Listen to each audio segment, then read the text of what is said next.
Vonina mandrakariva ianareo, amaly dia manontany anareo ny amin'ny antony fanantenana ao anatinareo, nefa mivaly ame mpanaso ny fanajana lokony. Vao maiko ohatrany tiako dia tiako raha toka tsiraraina tsy ampakena tsy atsy hoe mantaitra andraikitra amin'ny firenena tsy mila karamaina keny ro tarsy dia zavatra raha tonga dia resaka hoe fandraisana ndraiky teo amin'ny fiarahamonina fotsiny mandraindraikitra tsy misy tamy sir mafitaovana iasany zay masela mera fandrasa politika anareo tao manana le texte nosoratako iny zany a dia fait d'actualité zavatra tsapako tamin'izao fotoana iainantsika zao dia nataoko antsoratra fa tsy katikato rasikaro bureau vonany andrasany ilaina fiadanantsena ho an'ny mpiray-tanindrazana dia ilaina fitesana mombany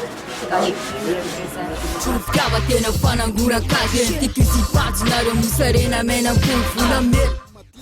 tsara manaraka fandrosoana fa ny avadona zany a eto amin'ny fitany sy ny firenena mbola misy tena tsy azo dina tsika fanetsika tsenana famporisiana amerina ilay fihavanana nahitana filen taxi mililany marikany forte mpangataka etsy ananakely mizendanay rajorty raha reo tsirairay reo samy manana mitiny daholo mba tataraiko amin'ny andalana faly politika mety hoe hafahafa izy olona fa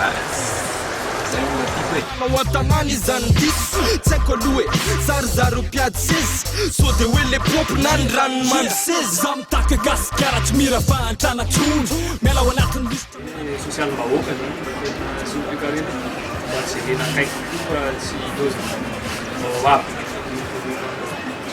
ny sapartany iferina ho an'ny malagasy reno separy sara fanajana son'olombelona tsikatra nisangisitra karaha mafarany ambamba mitovy amin'ny zonda sansina amin'isitra rambadinao ny zavatra tiako tiako satria taninao ko ny taniny eviko tiako rambatafo tiako rambalasy tiako aneka sikara sy tiako nle tiako rambadinao ny zavatra tiako tiako satria taninao ko ny taniny eviko tiako rambatafo tiako rambalasy tiako aneka sikara sy tiako nle